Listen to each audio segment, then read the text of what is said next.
दोस्तों साल 2001 में famous American historian Edwin Black ने एक किताब पब्लिश की।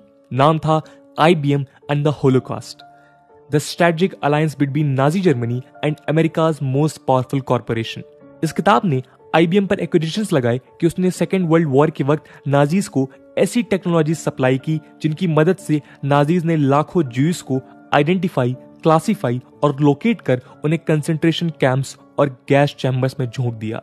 ये टेक्नोलॉजिकल सॉल्यूशंस थे Hollerith tabulators to read and analyse data stored in punch cards. Punch cards modern day ID card जैसे थे, जिनमें जर्मन पॉपुलेशन का डेटा उनके रिलीजन और रेस के बेसिस पर स्टोर्ड था, बेस्ड ऑन सेंसस। 1937 में हिटलर ने खुद IBM के CEO थॉमस वॉटसन को merit cross of the German eagle with star नाम के मेडल से नवाजा था, in recognition of his service to the Third Reich. हालांकि उन्होंने ये मेडल 1940 में वापस कर दिया था। खैर, इस किताब ने एक बार फिर जूइश होलोकॉस्ट जैसे जेनोसाइड की अकाउंटेबिलिटी को लेकर चर्चा को जोर दिया और IBM के अगेंस्ट नए लॉसूट्स भी फाइल हुए फॉर सपोर्टिंग वॉर क्राइम्स। अब सवाल ये बनता है कि आज हम अचानक इस कहानी की चर्चा क्यों कर रहे हैं। दोस्तों, ये चर्चा हम इसलिए कर रहे हैं क्योंकि IBM के इतिहास का ये शेमफुल हिस्सा एक बार फिर से हमें हॉन्ट करने लगा है। रिसेंटली बिग टेक कंपनीज जैसे गूगल और Amazon के एम्प्लॉयज ने अपने एम्प्लॉयर्स के खिलाफ एक ओपन लेटर में दावा किया है कि उनके द्वारा बनाई जा रही टेक्नोलॉजीज का मिलिटराइजेशन हो रहा है और ये कंपनीज वॉर टूल्स बनाकर उन्हें बेच रही हैं। जी हाँ, इस इवेंट ने आज फिर से कई इंपॉर्टेंट सवालों को जन्म दिया है। Is there a limit to the greed of these powerful companies? क्या इन बिग टेक जायंट्स की सोसाइटी के लिए कोई रिस्पॉन्सिबिलिटी और जवाबदेही है भी या नहीं? क्या इन पर कोई कोड ऑफ एथिक्स लागू होता है या नहीं? या फिर इन कंपनीज को पूरी छूट होनी चाहिए कि वो ऐसे डेंजरस टेक्नोलॉजिकल टूल्स को गवर्नमेंट्स और मिलिट्री को इजीली बेच सके? इन्हीं सवालों की तलाश करते हुए आज हम 21st सेंचुरी के बिग टेक जायंट्स के कुछ उन कारनामों की बात करेंगे जिनके चलते company ethics, human rights, surveillance और वॉर क्राइम्स जैसे मुद्दे एक बार फिर से चर्चा में हैं। दोस्तों, जैसा कि हमने पहले बताया, गूगल और Amazon के एम्प्लॉइज ने इन कंपनीज के खिलाफ एक ओपन लेटर में दावा किया है कि उनके द्वारा बनाई जा रही टेक्नोलॉजीज का मिलिटराइजेशन हो रहा है। द गार्जियन को लिखे गए इस लेटर में लगभग 400 गूगल और Amazon वर्कर्स ने ये डिमांड किया कि उनके एम्प्लॉयर्स खुद के टाइज इजरायली मिलिट्री के प्रोजेक्ट निम्बस से खत्म करें। Project Nimbus Israeli government backed initiative है जिसका aim local cloud computing sites को बनाना है अक्रॉस द कंट्री। लेकिन इन क्लाउड कंप्यूटिंग साइट्स का इस्तेमाल इजरायली मिलिट्री पैलेस्टीनियंस के खिलाफ सिस्टमैटिक डिस्क्रिमिनेशन और डिस्प्लेसमेंट में करेगी, ऐसा इन एम्प्लॉयज का दावा है। एम्प्लॉयज का कहना है कि ये टेक्नोलॉजी पैलेस्टीनियंस का सर्विलेंस और अनलॉफुली उनका डेटा कलेक्ट करने में इजरायली मिलिट्री की मदद कर सकती है। इन एम्प्लॉयज ने यह भी कहा कि रिस्पॉन्सिबल ह्यूमन बींग्स के नाते उनका यह दायित्व है कि वो अपने द्वारा बनाई गई टेक्नोलॉजी का इस्तेमाल ह्यूमैनिटी के अपलिफ्टमेंट के लिए करें, ना कि लोगों के खिलाफ डिस्क्रिमिनेशन और उन पर सर्विलेंस के लिए। खैर, इन वर्कर्स का दावा है कि न सिर्फ इजराइल के साथ बल्कि गूगल और Amazon ने पहले भी कई ऐसे कॉन्ट्रैक्ट्स को aggressively US department of defence, immigration and custom enforcement के साथ साइन किए हैं, जिनका मिसयूज लोगों की लिबर्टी को कर्टेल करने में हो सकता है। ये कॉन्ट्रैक्ट्स एक disturbing pattern of militarisation, lack of transparency और अवॉइडेंस ऑफ ओवरसाइट की तरफ इशारा करते हैं। $1.2 बिलियन का प्रोजेक्ट निम्बस भी ऐसा ही एक इनिशिएटिव है जो उसी हफ्ते में साइन किया गया था जब गाजा में इजरायली मिलिट्री ने पैलेस्टीनियंस पर अटैक किए थे। इस अटैक में लगभग 250 लोगों के मारे जाने की खबर थी, जिसमें 60 से ज्यादा बच्चे शामिल थे। इजरायली मिलिट्री के पास को देखते हुए यह अंदाजा लगाया जा सकता है कि ये डेंजरस टेक्नोलॉजी और भी ज्यादा खतरनाक तरीके से इनोसेंट लोगों के खिलाफ इस्तेमाल हो सकती है। रेबल एम्प्लॉयज किसी भी प्रकार से खुद को ऐसे वॉर क्राइम्स में लिप्त नहीं देखना चाहते जिनके लिए इंटरनेशनल क्रिमिनल कोर्ट ने इन्वेस्टिगेशंस शुरू किए हैं। वैसे ये पहली बार नहीं है जब बिग टेक कंपनीज पर इस तरह के हीनस आरोप लगे हैं। 2 से 3 सालों के अंदर माइक्रोसॉफ्ट, गूगल और Amazon पर पहले भी ऐसे कुछ आरोप लग चुके हैं और उनके एम्प्लॉयज ने तब भी ऐसे ही रिएक्शंस दिए थे। तो चलिए इन पास्ट इंसिडेंट्स की बात भी डिटेल में करते हैं और समझते हैं कॉर्पोरेट प्रॉफिट मोटिव की हदों को।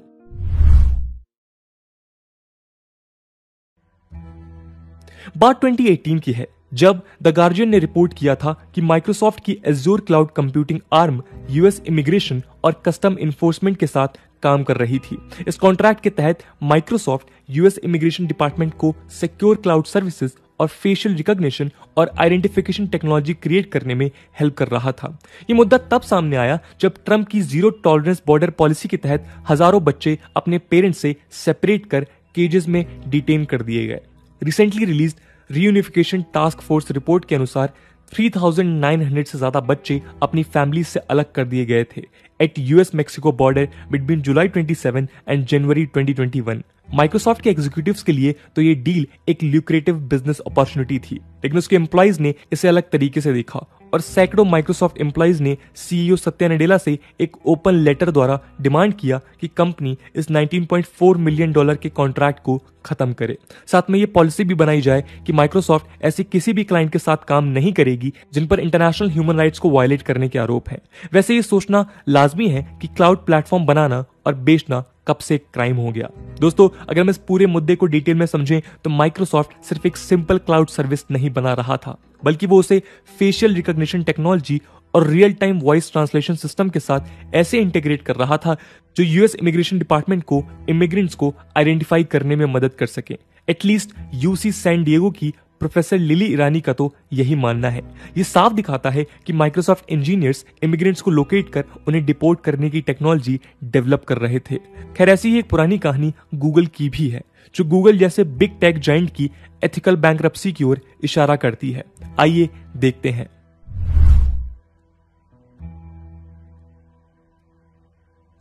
अप्रैल 2018 में गिज़मोडो नाम की एक साइंस फिक्शन वेबसाइट ने यह खुलासा किया कि गूगल ने यूएस डिपार्टमेंट ऑफ डिफेंस के साथ एक डील साइन की है।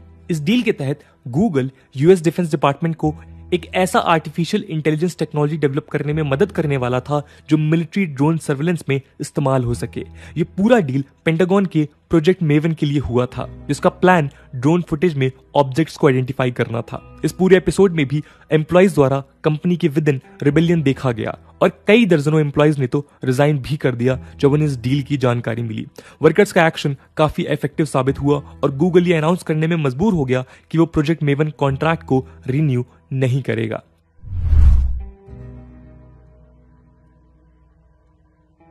ऐसे ही एक कंट्रोवर्सी में अमेज़न का नाम भी न्यूज में पहले आ चुका है। लॉ एनफोर्समेंट एजेंसीज को facial surveillance tool recognition sale करने के लिए अमेज़न के खिलाफ पहले भी आउटरीच हुआ था। यह सॉफ्टवेयर लोगों के रियल टाइम मूवमेंट्स को आइडेंटिफाई, ट्रैक और एनालाइज कर सकता है। अमेरिकन सिविल लिबर्टीज यूनियन के मैट कैगल कहते हैं कि टेक्नोलॉजी कंपनीज को जानबूझकर सर्विलेंस टेक्नोलॉजी गवर्नमेंट को नहीं देनी चाहिए, क्योंकि ये लोगों की पर्सनल लिबर्टी के लिए एक मैसिव डेंजर है। गूगल और माइक्रोसॉफ्ट की तरह ही इस एपिसोड ने भी अमेज़न में बैकलैश को जन्म दिया। कई अमेज़न वर्कर्स ने सीईओ जेफ बेजोस को एक लेटर में कहा कि हमारी कंपनी को सर्विलेंस बिजनेस या पुलिसिंग बिजनेस में बिल्कुल भी इन्वॉल्व नहीं होना चाहिए।